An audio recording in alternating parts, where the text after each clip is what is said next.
2003. That's a Raven. We watch old episodes of ourselves and saying, oh, remember when we had jobs? Oh my gosh, that's a horrible feeling. Television history is filled with shows that left a lasting impact. But what made That's So Raven stand out among them?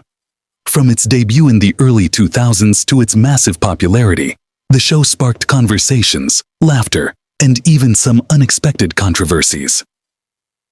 In the early 2000s, Disney Channel was riding high on the success of several hit shows aimed at pre-adolescent audiences, including Even Stevens and Lizzie McGuire.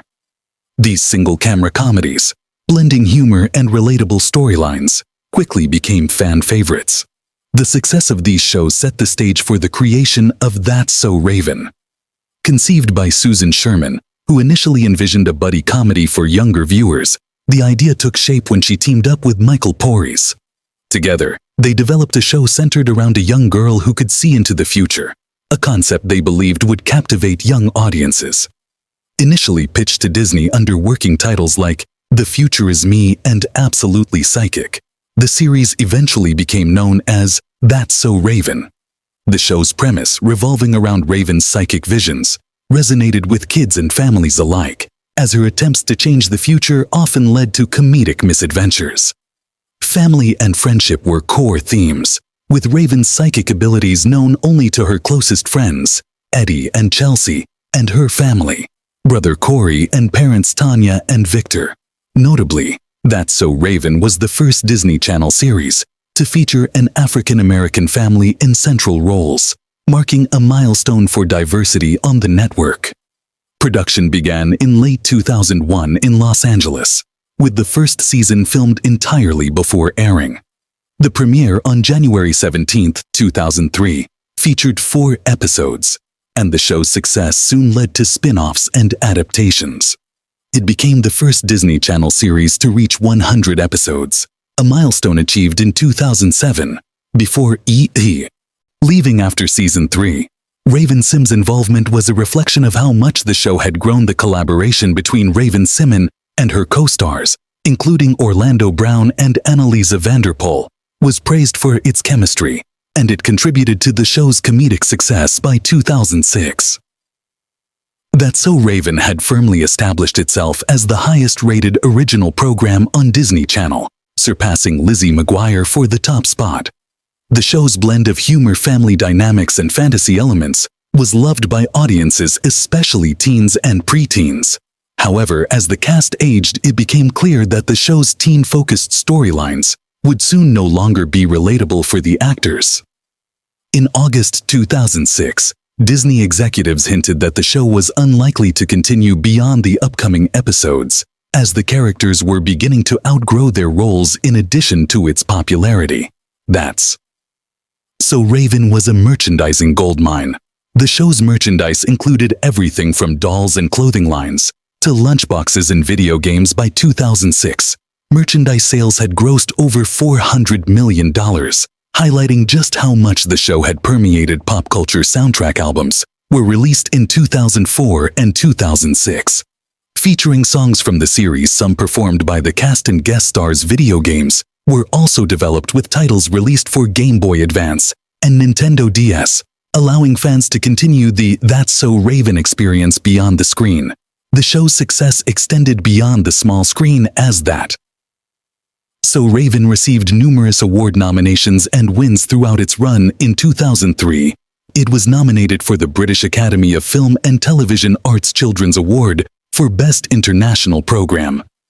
In 2005, it won the Artios Award for Best Children's Programming, and it also took home a Genesis Award for Children's Programming. Raven-Symoné was honored for her outstanding performance with an Image Award in 2006. Recognitions it received were a testament to the impact it had on television and its lasting influence on the industry behind the scenes of That's So Raven. One of Disney Channel's most popular shows, there were struggles and challenges that went beyond the on-screen fun. It's showtime. While the show was groundbreaking for many reasons, especially as Disney's first multi-camera sitcom and the first to feature a black female lead, it wasn't without its drama. Annalisa Vanderpool, who played Chelsea, spoke about her time on the show, revealing some of the issues the cast and crew faced. Annalisa, who was just 15 when she auditioned for That So, Raven shared her experience during an interview. Now, years later, Annalisa is opening up about what it was really like to work for Disney. One of the most surprising things she revealed was that the show's original title wasn't even That's So Raven. Instead, it was called Absolutely Psychic. When Annalise first auditioned for the series, Raven-Symoné wasn't even the lead character. In fact, Raven was originally considered a sidekick, and the main role was written for a different character who would later become Chelsea.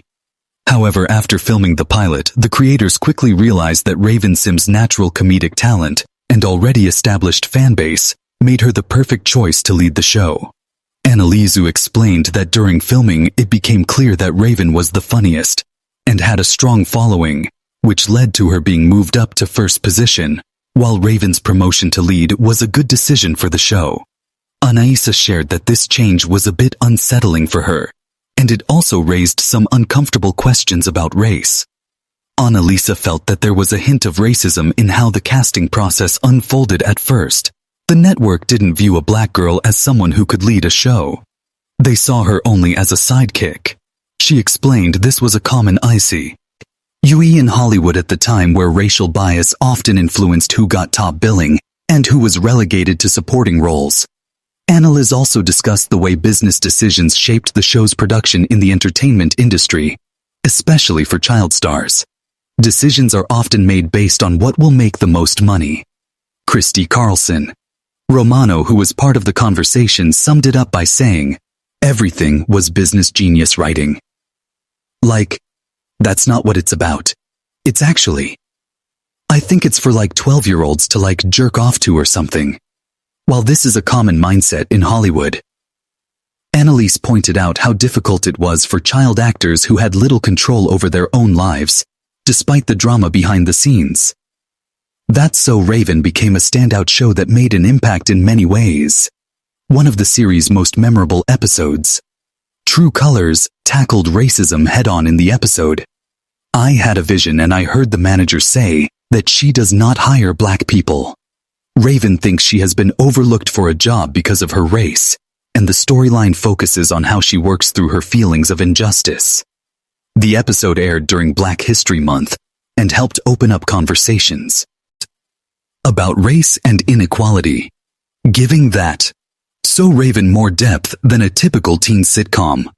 Throughout its run, fans on IMDb have shared their love for specific episodes, making it clear which ones stand out as the best. Let's take a closer look at some of the top fan-favorite episodes from the series. In Driven to Insanity, Raven gets the chance to go on a date with an older boy named Matthew. While Raven is excited about the opportunity, her parents aren't on board with the idea. Instead, they assign her the task of babysitting her brother Corey, not wanting to miss out. Raven asks her friends Chelsea and Eddie to cover for her, while she sneaks out to the date in Point of No Return. Raven has one of her signature psychic visions while out shopping with her friends. She imagines herself wearing a new blouse to a party, but it's an expensive item. Raven decides to use the $100 her dad gave her to buy a calculator for the blouse. Instead, she plans to return it the next day, thinking she can get away with it. However, as we all know, Raven's plans rarely go as expected, and her decision leads to a series of funny and awkward situations. The Lying Game introduces Raven to the world of career aptitude tests. After taking one, Raven finds out that she is meant to be a teacher as part of the test. She has to shadow a teacher for a day, and she ends up following Mrs. Applebaum time to start the lesson in double vision. Raven discovers that she isn't the only one with psychic powers. She meets Ben, Chelsea's new crush, who also has visions. The two become fast friends, and when they hug, they share a joint vision. However, Chelsea becomes jealous, adding a humorous layer of drama to the situation. Teacher's Pet shows what happens when a new young teacher named Mrs. Dearborn joins the class. She's cool, loves to be on a first-name basis with the students, and even suggests that studying can be a party.